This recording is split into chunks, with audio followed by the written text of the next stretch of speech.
시간을 어떻게 사용하느냐에 따라서 어떤 사람은 성공하고 어떤 사람은 실패한단 말이에요. 에디슨, 이건 포드 자동차 회사의 포드고 에디슨입니다. 에디슨의 평생 멘토가 바로 포드 회장이었습니다. 회장. 그래서 자, 시간은 참으로 모든 인간이 가지고 있는 유일한 자본이다. 유일한 자본이다. only capital이라고 그랬죠. 유일한 자본이다. 그리고 그것은 절대로 낭비하거나 함부로 허비해서는 안 된다. 그러니까 에디슨 같은 현자들은 시간을 가장 중요한 자본이라고 했습니다. 왜? 빈부 차이에 관계없이, 민족에 관계없이 모든 인간에게 시간이 똑같이 주어졌어요. 그런데 그 시간이라는 자본을 어떻게 쓰느냐에 따라 성공과 실패가 갈라지거든요. 여기 에디슨이 한 가장 유명한 말 중에 하나입니다. 천재는 1%의 영감과 99%의 땀이에요. 땀. 1%의 영감으로 이루어진다. 따라서 천재란 단순히 자신이 해야 할 모든 일을 완수하는 재능을 가진 사람인 경우가 많다. 에디슨은 초등학교 3개월밖에 안 다녔습니다. 그러나 에디슨이 무식하다 그렇게 생각해서는 안 돼요. 미국에서는 홈스쿨링이라는 게 있어요. 집에서 가르쳐요.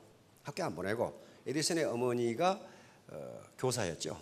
집에서 가르쳤고 도서관에서 엄청나게 공부를 했습니다. 이 문장을 가만히 한번 보세요. 문장을 보면요, 이게 라임 끝에 가운이 딱딱 맞아요. 1% 인스피레이션 영감이고 99% 퍼스피레이션, 퍼스피레이션, 인스피레이션 딱 두 개를 대비해가지고 이 말을 한 거예요. 퍼스피레이션 땀이고 인스피레이션 영감. 영감이니까 이건 머리죠. 지식 이런 거예요. 그러니까 천재는 노력으로 이루어지는 것이다. 왜? 자기가 그렇게 했거든. 어떤 책을 봐도 에디슨이 머리가 좋았단 말은 한마디도 없어요. 그러니까 완전히 노력으로 이루어진 거예요. 스티브 잡스죠. 참 이상한 말을 해놓고 돌아가셨어. 그렇죠? 가난하게 태어난 것은 자기 죄가 아니지만 가난하게 늙는 것은 자기 죄다 이러셨어요. 무슨 죄? 뒤에 나오지만은 시간을 낭비한 죄예요. 시간을 낭비한 죄. 이건 청교도, 다시 말하면 유럽이나 청교도 혁명 이후에 세상에서 가장 중대한 죄는 시간을 낭비한 죄다 이렇게 돼 있어요. 간디고 초대 수상 네루 수상이죠. 미래는 현재 우리가 무엇을 하는가에 달려 있다. 다시 말하면 가장 중요한 시간이 언제라고요? 현재. 시간은 현재라는 시간은 사실 존재하지 않습니다. 1초 전에는 언제예요? 과거예요. 1초 후에는 미래예요. 그럼 현재는 제로예요. 현재는 그러니까 내가 지금 당장 뭔가 하고 있는 그 제로만큼 짧은 시간이 현재예요. 나머지는 과거고 나머지는 미래예요. 그러니까 우리는 현재를 사는 거지 과거를 사는 것도 아니고 미래를 사는 것도 아니거든요. 그래서 현재 뭘 하느냐에 따라서 미래가 달라진다. 생각해 보세요. 시간은 생명이다. 시간은 인생이다. 이렇게 학자들은 얘기합니다. 왜냐하면 80년을 산다고 생각하면 어때요? 70만 800시간이에요. 80 곱하기 24 곱하기 360은 70만 800시간인데 70만 800시간이 어디 들어있다는 거예요? 모래시계 위에 들어있어요. 이렇게 흘러가면서 생명이 점점 짧아져요. 그러니까 1시간을 쓴다는 것은 내가 지금까지 세이빙해놓은 저축해놓은 생명 1시간을 쓴다는 거예요. 근데 그것은 다시 돌아올 수 있어요? 없어요? 절대로 안 됩니다. 돌이킬 수가 없어요. 그러므로 서구에서 청교도 혁명 이후에 서구에서 가장 중대한 죄, 이것은 시간 낭비죄 이렇게 돼 있어요. 시간을 낭비한 죄가 왜 가장 중대하냐면은 생명을 낭비했으므로. 서구가 지난 200년 동안 세계를 지배했는데 그 아무렇게나 된 게 아닙니다. 여러 가지 자료를 보면 서구는 지난 200년간 시간을 낭비하지 않았다 이렇게 돼 있어요. 왜냐하면 청교도 혁명 이후에 시간 낭비죄를 가장 중대한 범죄로 쳤기 때문에 시간을 낭비하지 않으려고 굉장히 노력을 했단 말이에요. 그래서 전 세계를 지배한 거예요. 바로 시간을 낭비한 죄는 무엇에 해당하느냐? 사용에 해당한다. 그러니까 집에서 빈둥거리면서 요게 리모컨이라 가지고 이러고 있으면은 사형에 해당하는 죄를 지는데 어떻게? 몸이 뚱뚱해져 가지고 뭐 콜레스테롤 차고 고혈압 올라가고 그래 가지고 딱 사형을 당해. 그렇죠? 그렇잖아요. 그게 사형에 해당하는 죄예요. 자, 그런데 요 말이 어디가 나오냐 하면은 빠삐용이라는 영화를 보셨나요? 전혀 모르시는 분은 굉장히 행복한 분이야. 굉장히 젊다는 얘기거든. 빠삐용이란 영화를 보신 분은 상당히 연식이 좀 오래되신 분들이 지금 이제 이기 때문에 모르신 분은 굉장히 행복한 분이에요. 그런데 여기에 엄청난 교훈이 있거든요. 남미 동북부에 프랑스령 기니라고 하는 여기가 있습니다. 여기요. 이걸 학대시키면 여기예요. 이게 프랑스령입니다. 여기에 옛날에 식민지니까 죄수들을, 특히 살인죄를 저지른 사람은 여기에 요 성 조셉 섬이라고 하는 섬에 갖다가 놓는 거예요. 그래서 평생 못 나와, 평생.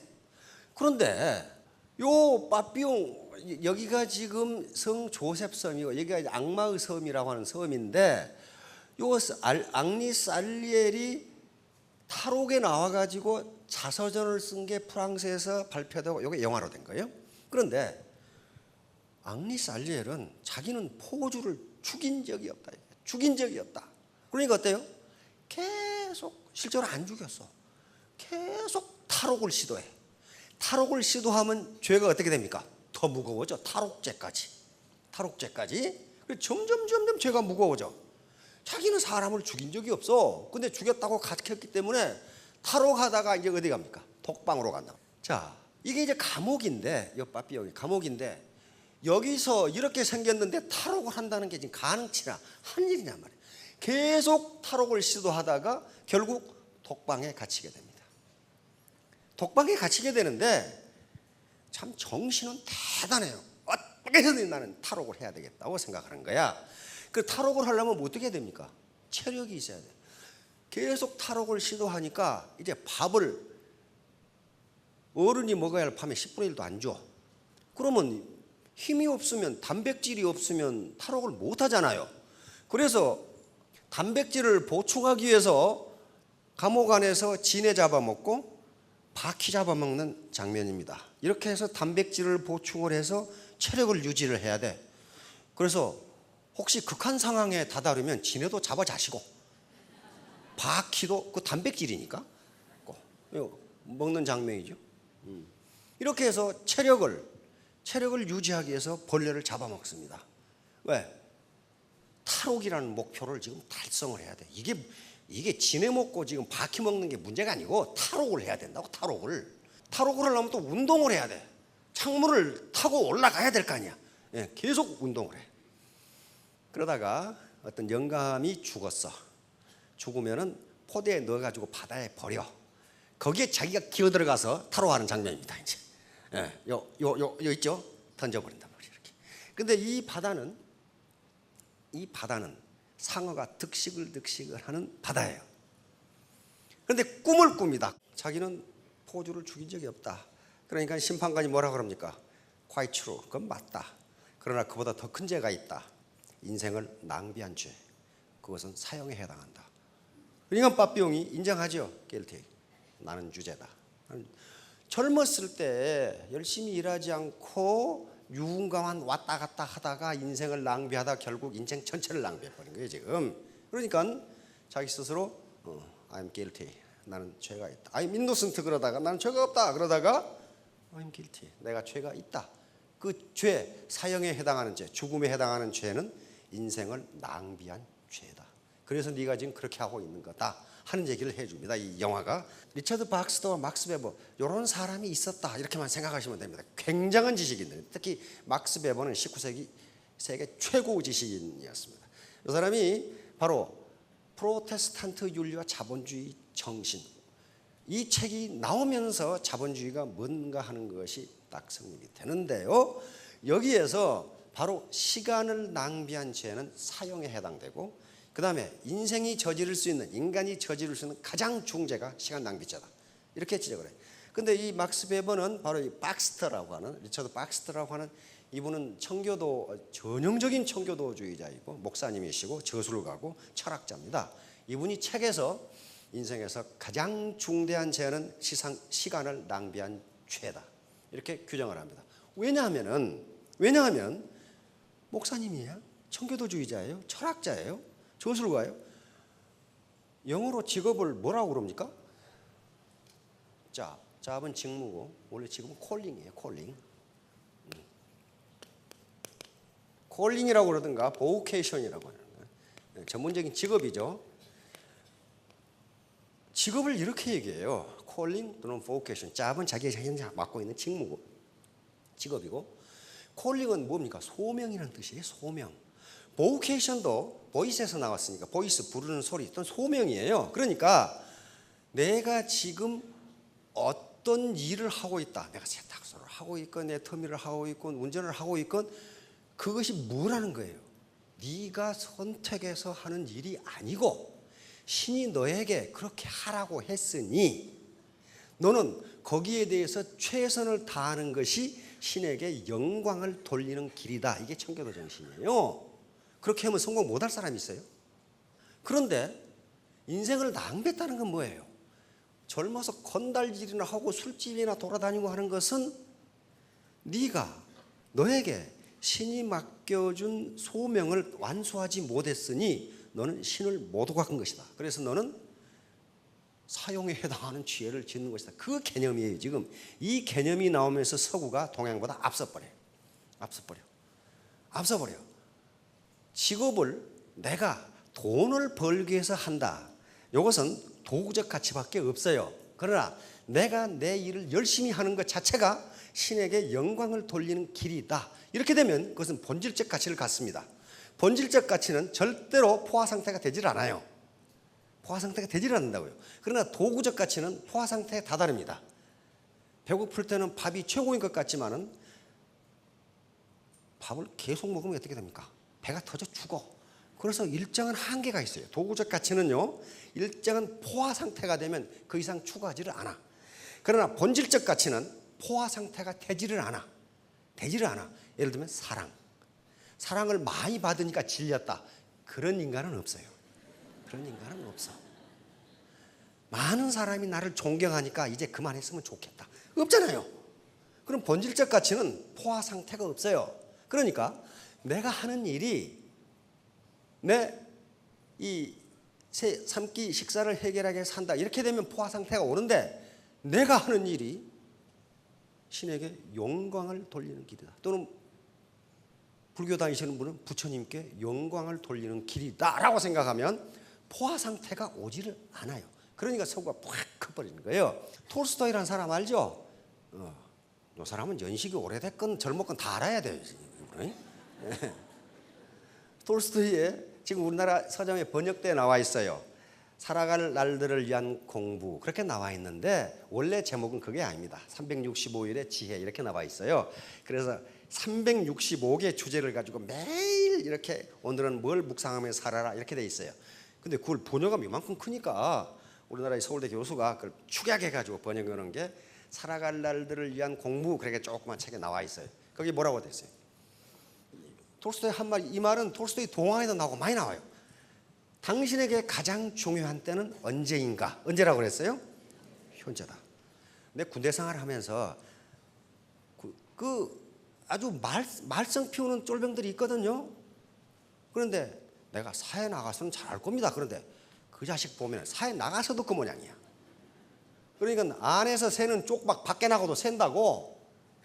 현재에 충실하지 못한 사람은요, 사회 나가도 충실하지 못해요. 그래서 당신에게 가장 중요한 때는 언제인가? 언제라고요? 지금이에요. 지금에 충실하는 것이 시간을 낭비하지 않는 길이다. 이렇게 본 거예요. 여러분들이나 저나 똑같아요. 저는 강의하는 게 가장 중요하고 여러분들은 강의를 들으시는 게 가장 중요한 거예요. 지금 두 번째 뭐라고 그랬어요? 당신에게 가장 중요한 일은 무엇인가? 현재 하고 있는 일이다. 현재 하고 있는 일 엉망진창으로 하면서 내가 다른 일을 하면 잘할 거야. 그 자식은요, 그거 해도 안 해요. 세 번째, 당신에게 가장 중요한 사람은 무엇인가? 누굽니까? 당신이 현재 만나고 있는 사람. 톨스토이가 이걸 동화로도 또 써놨더라고. 이게 워낙 중요하니까 톨스토이가 한 말 또 있어요. 우리는 시간을 과거, 현재, 미래로 나눈다. 그러나 현실 속에서는 미래가 과거와 만나는 아주 짧은 순간만이 존재한다. 그 말이 무슨 말이에요? 1초 전에는 미래야, 과거예요. 1초 후는 미래예요, 미래. 그러니까 현재라는 시간은 제로예요, 제로. 그러니까 이 순간순간, 짧은 순간에 당신이 하고 있는 일을 충실하게 하는 게 인생을 낭비하지 않는 길이다. 당신이 특정 순간에 하고 있는 일 외에 중요한 것은 없다. 왜냐하면 그 순간만이 진정으로 당신에게 속한 순간이기 때문이다. 당신이 진정으로 사는 것은 현재뿐이다. 당신은 과거를 기억하는 능력과 미래를 상상하는 능력을 가지고 있다. 하지만 이런 능력들은 현재의 일을 잘할 수 있도록 주어진 것이다. 이게 중요하게 톨스토이가 이게 언제 쓴 거냐면 죽기 1년 전에 쓴 거예요. 그러면서 그 책의 서문에 뭐라고 했냐면 내가 쓴 책 중에서 가장 중요한 책이라고 써놨어요. 그리고 내가 인류에 보답하는 길은 이 일밖에 없다고 생각해서 이 책을 쓴다 그래놨어요. 자, 이게 지금 벤저민 프랭클린 다 아시죠? 이분도 역시 연식이 오래됐건 덜 됐건 다 알아야 돼요. 미국의 대통령을 지내지 않는 분으로 백악관에 초상화가 걸려있는 분은 이분 하나예요. 미국인들이 가장 좋아하는 $100 지폐에 이 양반이 들어가 있어. 워싱턴이 안 들어가 있어요. 그만큼 미국의 건국의 아버지예요. 건국의 아버지예요. 초등학교밖에 졸업 못했습니다. 그런데 최고의 문필가, 벌써 10대 신문에 칼럼을 쓰기 시작할 정도로 공부를 열심히 했어 혼자. 그리고 지금 시중에 문방구에 나가시면 프랭클린 글쓰기 해서 이만큼한 수첩이 있어요. 그거 보지도 못하게 딱 뭘 묶어놨어. 프랭클린 글쓰기 학원도 있어. 그렇죠? 학원도 있어. 그만큼 글을 잘 썼던 분이에요. 초등학교 나온 분이. 그러면 이 양반이 공부를 안 했나? 했죠. 링컨도 초등학교 나왔는데 죽으라고 공부해가지고 변호사 시험에 합격했잖아요. 그러니까 학력하고 자기 공부 실력하고는 전혀 관계가 없어요. 당신은 지체할 수도 있지만 시간은 그렇지가 않다. 시간은 지나가는 거예요. 그 순간 지체하면 그럼 잃어버린 시간은 절대로 되찾을 수 없다. 하버드 대학생, 세계 최고의 대학생들인데 도서관 낙서 이 말이 있어요.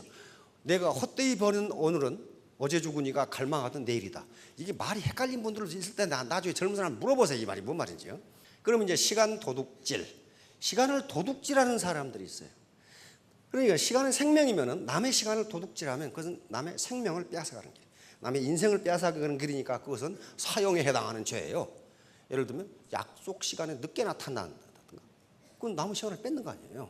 만약에 편법과 불법 행위로 사업자들의 소득이 줄어들게 하는 사람은 어떻게 되나? 남의 시간을 도둑질하는 사람이에요.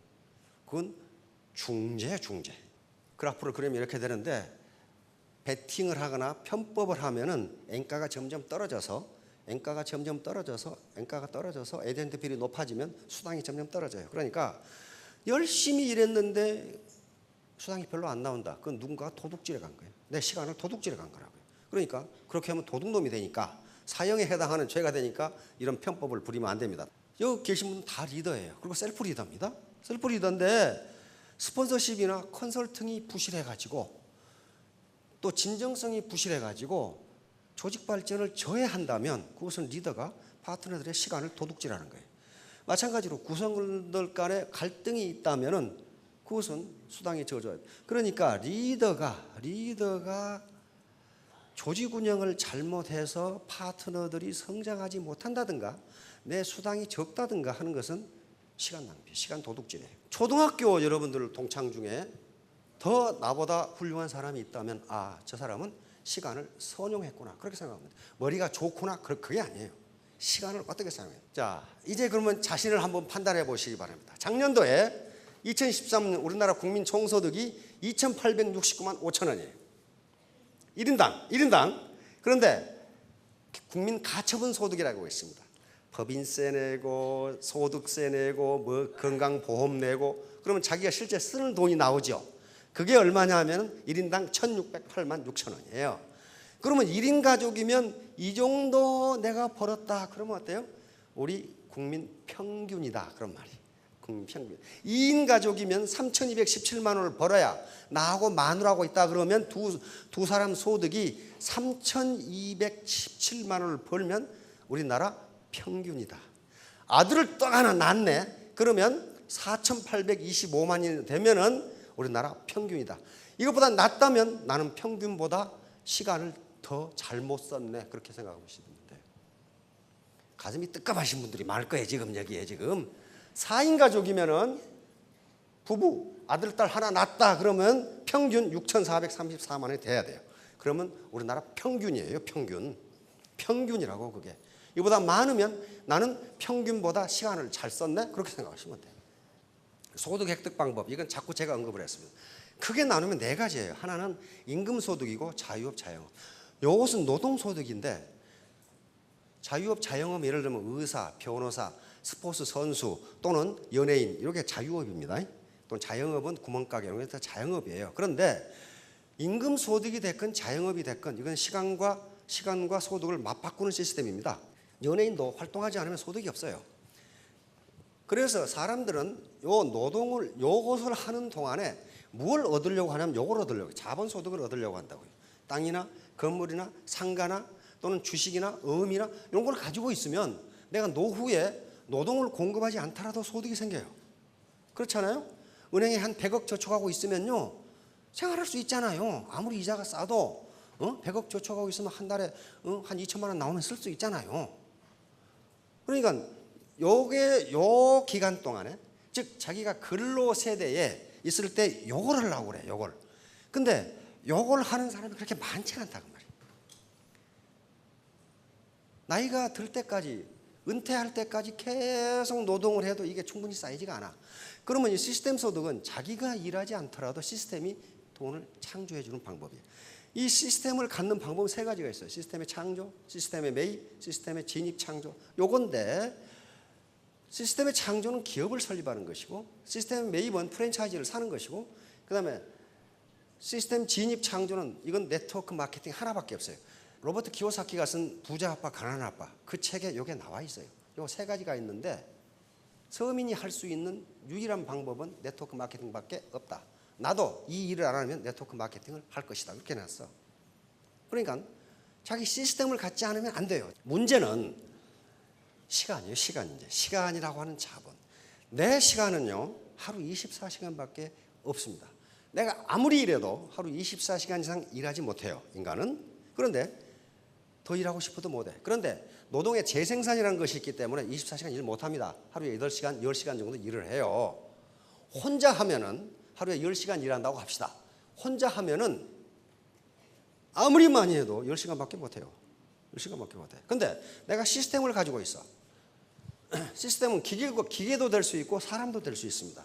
예를 들면 자, 시스템이 시간 복제, 시간을 패틀로 짜던 것을 방직기로 짠다. 기계가 짜주면 내 10배의 일을 한다면 기계가 내 시간을 복제한 거야. 듀플리케이션 한 거란 말이에요. 그 다음에 물지개로 지고 다니는 물을 파이프라인을 맞다. 그러면 그 파이프라인이 일을 대신해 줘요. 내가 하루 종일 해야 할 일을 파이프라인은 1시간이면 해버릴 수 있어요. 마찬가지로 본인이 계속 하던 것을 종업원 10명을 데리고 있으면 내 시간을 10배로 복제한 것이 됩니다. 10배로 복제한 것이 돼요. 근데 그게 쉽지가 않다 그 말이에요 지금. 왜? 그건 시스템을 자기가 만들어야 되기 때문에 그래요. 돈이 들어가고 경영 능력이 필요해요. 두 번째, 시간 압축은 이걸 거꾸로 보면 시간 압축이에요. 내가 열흘 동안 해야 할 일을 내가 10명의 고용인을 가지고 있으면 하루에 할 수 있어요. 그렇죠? 또 10배의 생산력을 갖는 기계를 사용하면 하루에 할 수 있어요. 그렇다면 열이라는 시간을 하루로 압축해버린 거거든요. 이게 다른 측면에서 보면 시간 창조예요. 시간 창조. 그러니까 현재 시간이라는 자본을 내 시간만 가지고는 부자가 되기가 힘들다는 거예요. 지금 이 시스템을 가져야 되는데 시간을 압축하거나 복제하거나 창조하지 않으면 단시간 내에 부자 되기가 힘들다는 거예요. 그래서 네트워크 마케팅에서 자기 라인 이 시스템을 돌려가지고 어떤 개인이 절대적인 이익 보고 절대적 손해 보고 하는 것이 아닙니다. 상호 협력을 해가지고 하면은 시너지 효과가 나오면서 시간을 복제하고 창조하고 압축하는 결과가 나온다는 거예요. 말에 물 먹이기가 셀프죠. 이거 말을 물가로 끌고 갈 수는 있지만 먹일 수는 없어요. 여기까지 오실 수는 데려올 수는 있지만은 하고 말고는 자기 마음이에요. 가난은 나라님도 구제 못한다. 옛날부터 그랬어요. 그럼 누가 구제해야 돼? 내가 해야 돼. 내가 해야 되는데 자본을 갖는 길밖에는 없어요. 바로 국가발전과 개인성취. 이것은 우리 대한민국이라는 나라는 세계 최빈국에서 지금은 15번째 GNP 대국이 됐는데 거기까지만 생각하시고 그러면 나는 무언가 이렇게 생각해요. 나는 대한민국은 세계 15번째 경제 강국이 됐는데 나는 뭐냐? 내가 과연 우리 대한민국이라는 국가 전체하고 비교했을 때 시간을 잘 쓴 건가? 이제 그건 스스로 판단하셔야 돼요. 자, 그래서 가장 잔인한 리더는 빈곤이라고 하는 리더. 빈곤은 인간을 아주 그냥 암흑 구렁텅이로 끌고 가거든요. 절망, 이런 것을 끌고 가. 그래서 빈곤에서 벗어나야 돼요. 자, 스폰서십과 파트너십. 그래서 스폰서십과 파트너십, 스폰서들이 파트너들을 잘 관리, 시간을 도둑질해서는 안 돼. 김정일이나 김일성이처럼 하면 안 된다 그 말이에요. 거기서 뭔가 벗어나야 돼요. 자, 이렇게 이 흰개미 집이죠. 흰개미 집인데 흰개미 하나, 개체 하나는요 이런 능력이 없어요. 그래서 하버드 대학의 몰튼 교수가 밀러 교수가 연구를 했죠. 어떻게 이렇게 되는가? 이걸 초유기체라고 그러고 집단지성이라고 그랬어요. 바로 북한이나 필리핀 같은 경우는 뭐가 없어요? 집단지성이 없는 국가예요. 민중은, 일반 민중은 무식한 것 같지만 그렇지 않아요. 의사결정을 기가 막히게 한다고요.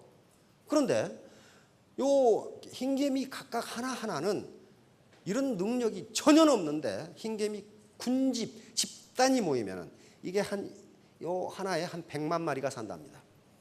요 100만 마리가 서로 협력하는 거예요. 자기 할 만해. 자기 할 만. 요렇게 되는 것처럼 우리 애터미의 사업자들이 내 입장에서 보면, 스폰서 입장에서 보면 저 사람 사업할 수 있나? 그게 아니라는 거예요. 그게 흰개미 100만 마리가 모이면은 이런 지성이, 이걸 집단 지성이라고 그런다. 컬렉티브 인텔리전스라고. 요 지성이 나오듯이 많은 사람이 의견을 교환하면 이렇게 된다는 거예요. 저 진도 가면 울돌목이라고 있는데 거기 가보신 분 계시죠? 가보면 물소리가 요란스러워요. 상상을 해보세요. 이게 판옥선 12척이었거든요. 12척이고 일본은 333척이었어요. 요걸 싸워서 이기겠다고 생각한 이순신 장군의 용기. 어떻게 12척을 가지고 판옥 거북선 다 때려 부서지고 원균이라는 사람이 다 말아 자시고 12척 가지고 이겼어요. 완전히 격파해버리고 그 뒤로 일본은 맥을 붙이지 못합니다. 자, 근데 요 이순신 장군이 이길 수 있었던 게 요거예요. 필사즉색. 선조 임금께 올린 장계 중에 이 말이 들어있고, 그 다음에 그 난중일기에 이 말이 들어있어요. 내가 이렇게 연설을 했다는 게 들어있어요. 필사즉생, 필생즉사 이렇게 돼 있어요. 근데 이것은 이순신 장군이 하신 말씀이 아니고 오자병법이라는 병법에 이 말이 들어있어요. 옛 병서에 이르기를 죽음을 각오하고 싸우면 살고, 오자병법에는 행생즉사 그랬거든요. 요행이 살자고 하면 죽는다. 자, 여기 계신 분들은 사회 경제자본을 물려받은 분들은 전선 300척을 가지고 있는데 나는 12척밖에 없다. 그래도 죽기 살기로 하면 이긴다. 왜? 그 모범을 이순신 장군이 보여주셨잖아요. 지영중 회장님 초등학교 졸업했어요. 그러나 무식하다고 하지 않습니다. 왜? 한학을 하셨고 이 양반이 회계, 부기에 능한 분이에요. 부기. 부기를 배우신 분이라고. 그러니까 기업을 그렇게 경영할 수 있는. 이분의 좌우명이 뭐냐면은 일근천하문한사예요. 다시 말하면 인간이 한결같이 부지런하면 천하에 어려울 일이 없다. 그런 말이에요. 그래가지고 요 액자를 화장실에다 걸어 놓으셨대. 화장실에다. 누가 나한테 문자를 보냈는데 우리나라에 쓰리걸이 있다고 그러더라고. 쓰리걸. 쓰리걸. 첫째가 해볼걸. 두 번째가 참을걸. 그렇게 참을걸. 셋째가 열심히 할걸. 그러다가 걸걸 하다가. 자, 마지막으로. 그래서 이게 태도입니다. 태도. 애티튜드. 태도는 멘탈 애티튜드입니다. 마음가짐이에요. 예상만사 마음먹기에 달려있다. 여기에 능력은 1%만 있으면 돼요. 누가 말했어요? 에디슨이 그랬어요. 1%의 영감과 99%의 노력. 이게 태도입니다. 태도. 이걸 다 갖추면 뭐가 됩니까? 신사숙녀가 돼서 성공한다. 기왕이면 신사숙녀로 성공을 해야지. 어렵게 돈 벌어가지고 돈질을 하고 있다고 그러면 이게 사람 미친 걸 가냐. 그렇죠? 자, 3년 후 5년 뒤에 전부 이 자리에 올라서서 스피치를 하실 수 있기를 기대합니다. 예, 감사합니다.